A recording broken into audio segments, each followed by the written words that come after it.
Okay, the next thing to install are the fork tubes into the clamps. Got this one in. It's fairly simple. Get your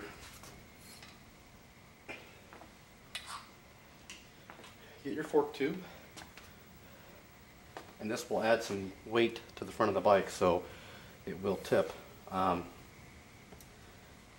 Simply slide it in.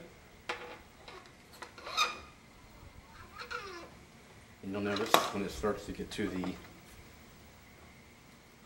larger portion of the fork, it will stop. Next thing you need to do is just take a screwdriver, just lightly pry. You don't have to do it too much. Gotta make sure you've got everything lined up.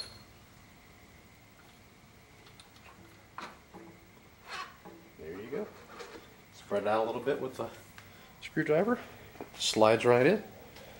You can see, just be sure you have prepared the back of the frame there, because it will tilt from the weight of the fork tube. So unless you have the back wheel and all that on, then you won't have to worry about it, but I don't have any of that on yet. So that'll conclude the triple clamp and the fork tubes, and next video we might be installing wheels. We'll see.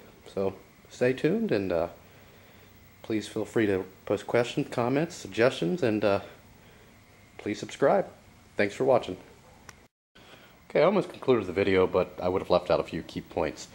One thing, the way you have these installed in the upper clamp, it's really not a huge deal, but I like to install them this way. I can still get to the bleeder and the adjustments. If you have the bleeder on the inside, you can't get to them for the handlebars. You can put them up or down, however you want to put them. So that. Another thing to keep take account is your gap here. Factory is 5mm on this particular bike. With the Yamaha Link, you need to go 6mm or more. I'm going to start at a reference point at